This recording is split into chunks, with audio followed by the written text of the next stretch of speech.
welcome again to Public Perspective.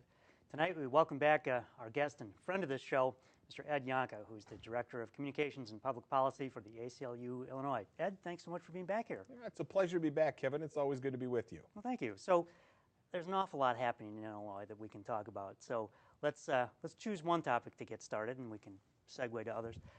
We have recently seen that the civil unions were legalized here in Illinois, and the first license was issued not long ago by the Cook County Clerk and by actually county clerks around the state. So it's quite an achievement, isn't it? It really is, and you know, I think it speaks volumes about the need, first of all, to implement civil unions across the state of Illinois, that really in counties all across the state, on the day before and the morning that the licenses were first issued, couples were standing in line, waiting to get those licenses and waiting finally for the state of Illinois to give them the legal protections that, frankly, they've always deserved. I think it reflected a real step forward and a really historic moment for the state. But it's hard not to think of it in such personal terms. It's funny for many of us as advocates. This had been a long time struggle for equality, for a measure of equality, for change in policy, and yet the day that it's implemented, it really became such a personal moment for each one of those couples. And you know, you couldn't help but smile at each little bit of coverage, or you know, every couple who came along, or the stories that they told afterwards.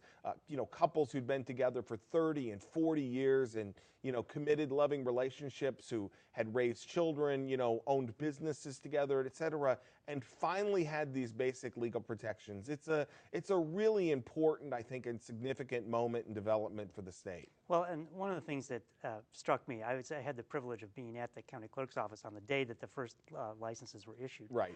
And to see the overwhelming joy of the people who were there.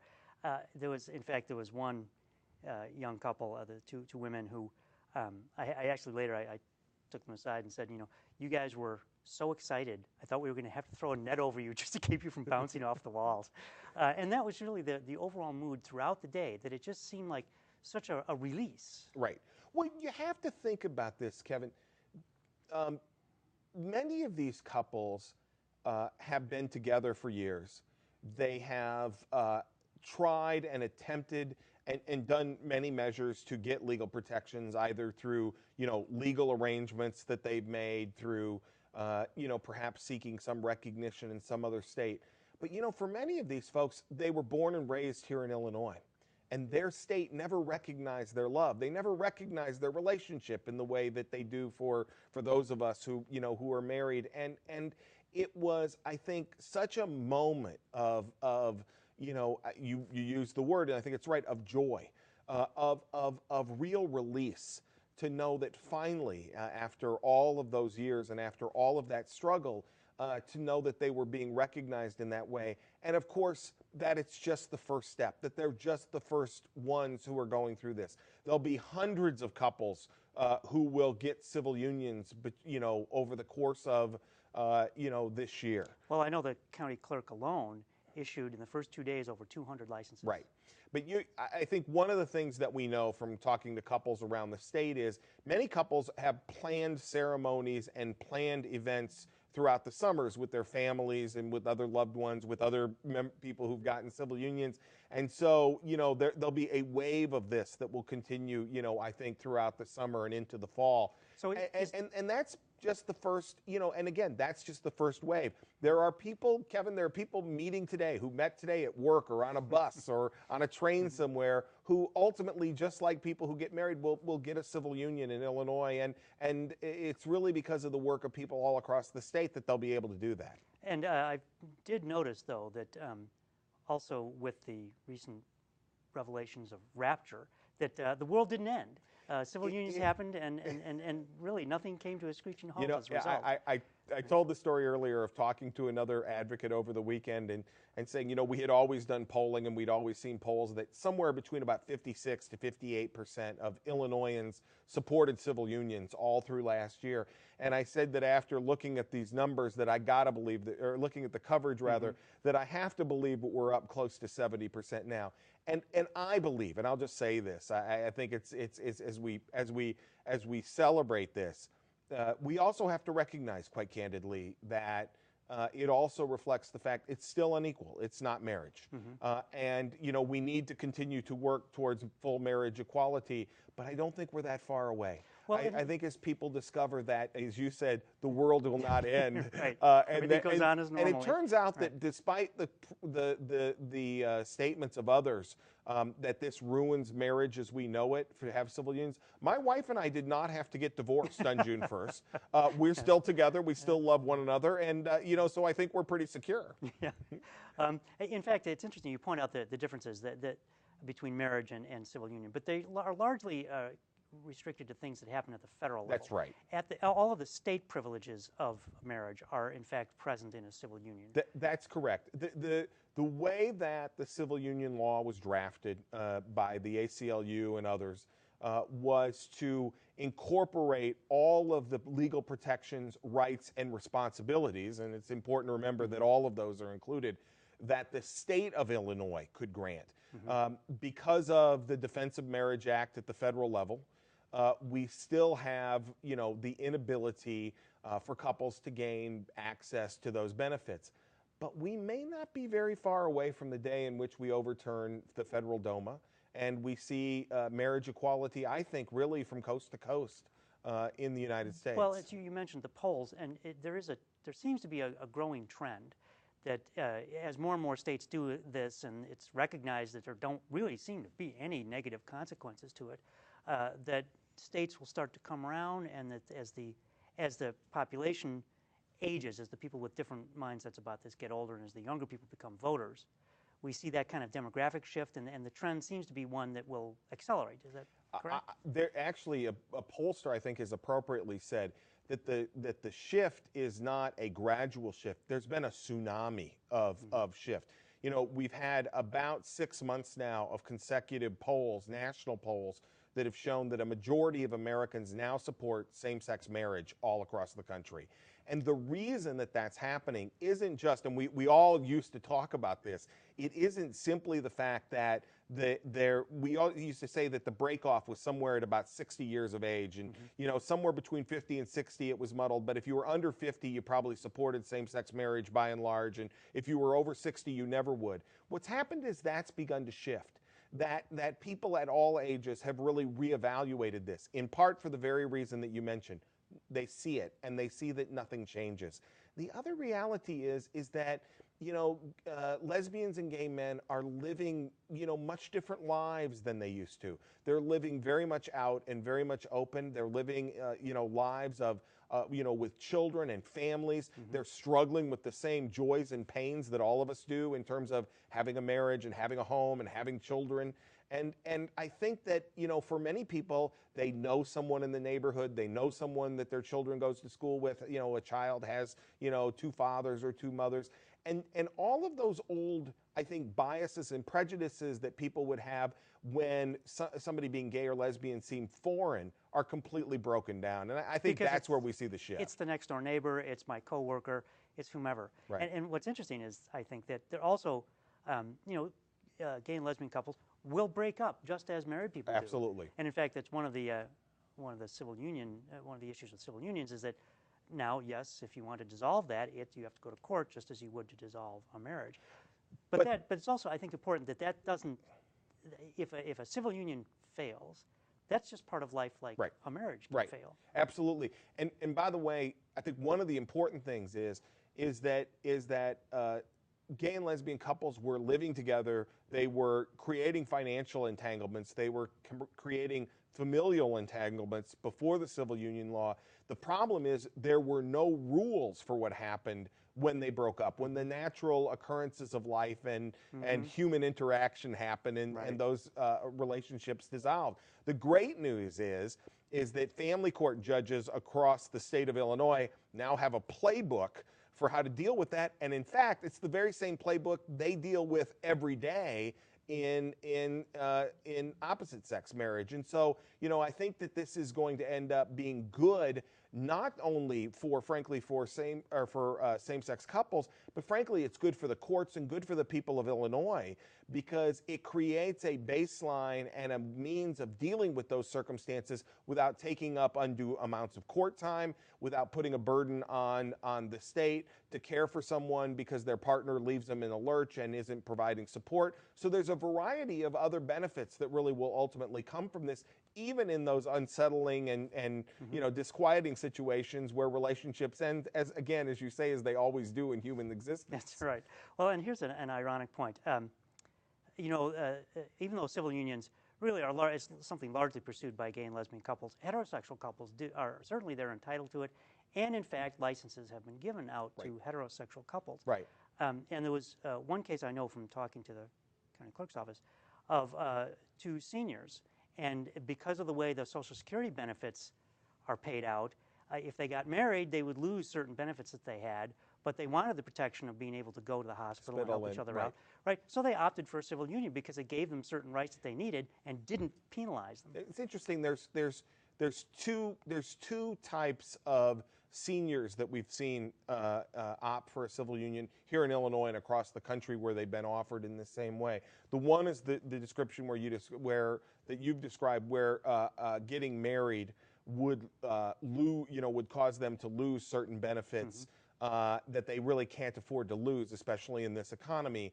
And so, therefore, you know, to have these other protections, it was necessary or appropriate for them to get a civil union. But the other thing that's interesting is the instance where, you know, someone has found someone late in life after, being with a loving partner for 50 years. And they felt it would be, a disservice to their first spouse to be remarried, but the civil union provides them the protections, some recognition of the relationship, but in a way that they're comfortable with. And I think it speaks volumes about the decisions, the way people are making decisions about their lives, and making those decisions in a way that is appropriate for them in an individual fashion. And I think that's what we want the law to do. We want the law to be there to protect everyone, but to protect people in a parameter and in a way that they can make the best decisions about their lives that is possible. Well, let's segue from this largely upbeat topic to one that I know the ACLU spends a lot of time on that's a little scarier, and that's the issue of personal privacy. And a lot of this, as we think about people leading their own lives and guiding their own lives, in the age of the internet and Twitter and Facebook, the idea of personal privacy and what we own about ourselves has suddenly been thrown into disarray. It's not clear what we own or who owns information about us. Right. So the ACLU has done a lot of work on this issue in the last few years. Well, we have. And I think it's always important when we talk about these issues to recognize that, we just live in a different age than we could have imagined even 10 years ago. The fact is, as the old saying goes, we carry more computing power in our pockets than we actually used to send Neil Armstrong to the moon. There is more capacity for storage of information in our home computers than IBM had in the 1950s in large warehouses of disk drives and storage. So it underscores the fact that this technology is incredibly accessible. It is incredibly useful. And in fact, it's incredibly fun for most of us to have the ability, to stay in touch with a loved one, via text message. I don't quite know how I would have gotten through my son's late teen years without it, because, sometimes talking wasn't so great, but the text message always seemed to work. The problem is that while we've seen this rapid expansion in terms of the technological capabilities that we have and that all of us possess and that government and corporate interests possess, we haven't seen a relative or parallel track in terms of updating privacy regulations and privacy policies either at the federal or the state level. So we are actually operating under electronic privacy regulations that were written before there was Facebook, before there was Wi-Fi, and before we had things like Twitter or the capacity to even send a text message. Well, in fact, didn't you mention that it was in the 1980s was the last time? It was in the mid-1980s was the last time that electronic privacy legislation in the United States was updated. So that's really pre-internet. It's pre-internet. We have to update that. And we need to update it in a way which I think respects the fact that Americans, by and large, want this technology, but they want some semblance of privacy. They want to know, and in fact, that they ought to know where that privacy line is for themselves and be able to set it. One of the problems is that very often, you know, you get, you know, as the old joke goes, have you ever actually read the iTunes agreement? No you know, has. and nobody has. You simply click yes, and you hope you can get to the podcast you want or the music that you want. That in fact, just like we've recently done with updating financial information from banks and mortgage holders and things of that nature, we ought to have some sets of, you know, some language that lets people understand, you know, what they're giving up. And in fact, they ought to affirmatively have to give up the right of some of this information for it to be stored, aggregated, shared with other groups, etc., so that you actually have some control over this. Well, that's the argument over opt-in versus opt-out. Correct. Right, and today Yes. the default is I've opted in and I have to consciously opt opt out. We believe that you ought to have to actually affirmatively opt in. That opt-in would be preferable. And the truth is that you know, I think most Americans and most people would opt in. It would be a standard part of things, and many people don't have, I think, and especially younger people, don't have as highly tuned sense of privacy as perhaps we did some years ago. But that may be changing as well. I think one of the trends we see, particularly in computer security, is that the idea of social hacking, which is a way that a hacker will contact you and will essentially con you into giving up important information. And one of the ways this is done, as you probably know, is by scouring Facebook and LinkedIn and all these social networking sites. And there's an enormous amount of publicly available data about you, about me. I think you and I are probably more careful than, but teenagers or even young adults who haven't really thought this through, Right. who haven't had negative experiences with it yet, have shared an enormous amount of information. So if I'm a hacker, I can send you an email that talks about, you know, in your case, I could talk about your children, I could talk about the football team they play on, or the play that they've been in, or some of the college you went to, because it's all publicly available. Right. So all of this stuff can work against you as well as working for you. And right. is that a shift in mindset that we collectively have to have? I think so, and it's a tough one, Kevin, because the truth is that for many people, and I would say in particular, I think for many young people, they have come of age at a time when they've lived their lives mainly online.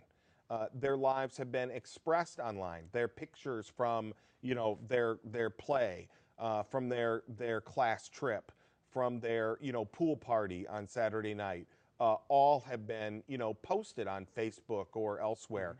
And so oftentimes I think that we have to think about ways in which, you know, we ensure that there are appropriate regulations in place so that it makes it easier for those young people, especially, and for all of us, quite candidly, to understand what kinds of levels of privacy we actually are getting, you know, when we post those materials, and give us back, you know, some control or measure of control, you know, over the way that information is available. Well, you mentioned before the show about collection of DNA, Yes. which is another very personal Yes. piece of information. And that what is the ACLU doing there in examining how DNA can be controlled or who owns it? You know, we've seen this proposal across the country to collect more and more DNA. There actually was, in the last presidential election, one of the candidates, Rudy Giuliani from New York, who actually proposed DNA collection from birth for every single American to go into a massive database. Now, you know, for most people, I think we see DNA as being, something that they use on CSI or The Closer or somewhere else to solve a crime within an hour. But the truth is, life doesn't work that way. And DNA isn't just a super fingerprint. It's not just an identifier of human beings. It contains millions of strands of information about each of us. And in fact, we don't even know all of what those strands are or what they mean. But we do know it's the blueprint from which our bodies are created. Correct. And it tells a lot about, for example, propensity for diseases, proclivities for maybe some behaviors. It may expose other things about us in terms of that. And the question has always been, if you collect all this for us, if you collect this amount of personal information about people and you store it and you're the government, and one of the things when we object to the collection of massive amounts of DNA, legislators and that will always say to us, oh, ACLU, come on, we've got protections in place. But those are just laws, and those laws can be changed. And they can be broken. And they can be broken. And once you have that massive amounts of information in place, think of how valuable that is for an insurance company or for a set of employers or for others who want to do something nefarious with that information. And all it takes is one person or one group of people hacking in and looking at that information to wreak havoc on the privacy of millions of Americans. There are 9 million Americans today whose DNA is already in a national database. Again, there are some people who think we ought to have that be everyone. We've always said that DNA collection of people who have been convicted of a crime is an appropriate step. It is appropriate. It is appropriate, but we should go no further. DNA at arrests only tell us about the judgment of one single police officer in terms of deciding to arrest someone. It doesn't tell us whether someone's guilty of something. It doesn't tell us, it's certainly not a conviction. Hundreds of arrests are dismissed each and every day here in Cook County or across the state.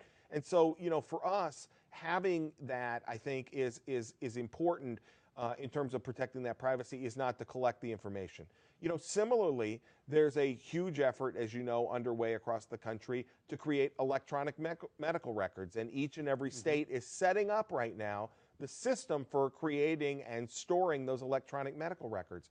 One of the things we think is incredibly important is making clear that even though there's a state health agency that's going to create that record, that our health records belong to us. They don't belong to someone else. They aren't a publicly available document. In fact, they don't even belong to the hospital or to the doctor. Correct. They belong to us as individuals. As individuals and as patients. And that, in fact, we ought to decide how much information and what kinds of information is available within those records for people to see. The fact, for example, that a woman has to make a difficult decision early in her life, perhaps for some medical reason or other reason, to terminate a pregnancy should not be something that someone who perhaps has access to her health records for employment when she's 45 years old should have access to. Certain kinds of mental health records ought not to be something that, again, the same kind of thing that an employer or an insurance company should just automatically have access to. And we've always said is putting those protections in place up front is the greatest protection against abuse on the back end. It's going to be too late once we build the system to decide we need more protection. So it sounds like it's actually a combination. It's a legal problem in that the laws have to cover what's protected and what's not. And it's also, of course, a technological problem, which is how, in fact, do you protect it? Yes. And what kind of punishment or what kind of whatever it is that can happen if that's broken. Because as we know, every week in the newspaper you read about some other company, Citibank just got hacked, lost 200,000 credit card names.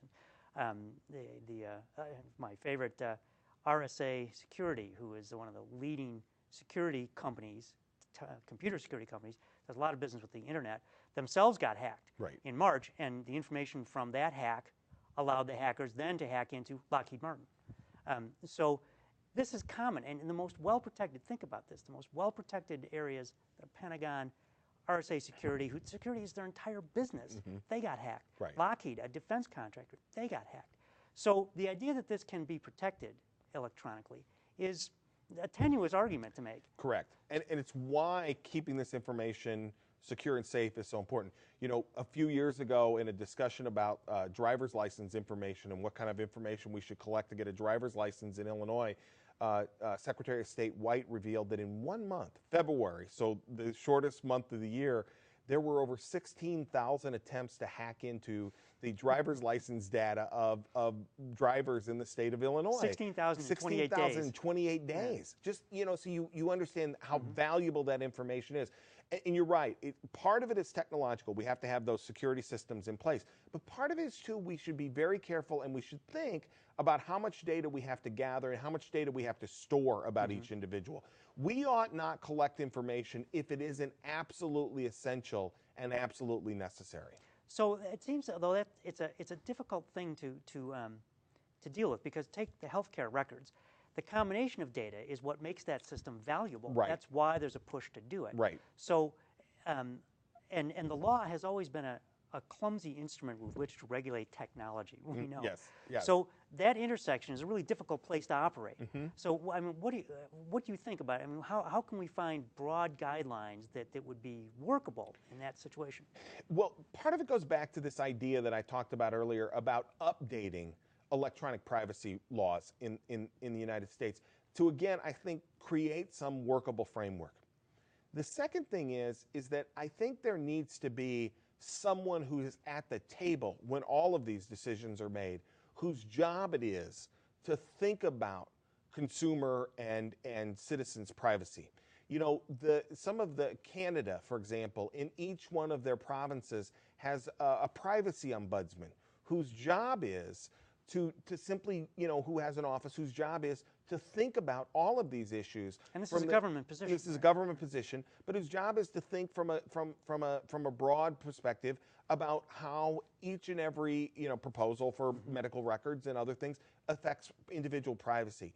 Again, I think just having that be part of the dialogue, as opposed to simply be something that everybody says, oh, well, we'll take care of that down the road as we rush forward with the technology, is not the way to do it. There are always going to be unintended consequences from gathering up lots of information, even if it's as simple as somebody takes a laptop to Starbucks and forgets it, and it turns out there are 500,000 records on it.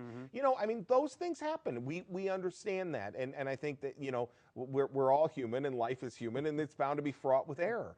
So, you know, the question is, how do we build this into the process of designing these systems up front so it's part of the dialogue? And it also sounds, if I hear you correctly, that this review process has to happen much more regularly than it has in the past. We can't wait from, you know, 1980s till now. That's 30 years. We can't wait another 30 years. This should be maybe an annual or every other year kind of event. You know, again, update it and then look at every few years, whether it's 2 years or 3 years or 4 years, where there are, you know, actually at this point we know that every 2 or 3 years there are major technological advances, and we learn more about what happens each and every year. You know, we learn about the impact that some piece of technology has on privacy or on individual information within a couple of years. So again, updating that in that sort of time frame with an open discussion that isn't dominated simply by the notion of, well, this is a convenience everybody likes. Well, Ed, believe it or not, we're already out of time. So thank you so much. I hope you'll come back again soon, because there's no end of topic we can discuss. There is. I'm happy to be here, and I'd be happy to come back, Kevin. Right. Thank you so much. And thank you for watching Public Perspective. Once again, I'm your host, Kevin McDermott. You can catch us every Saturday night at 8 on Comcast Channel 19, and you can find us on the web at publicperspective.tv. We hope you'll come visit us there.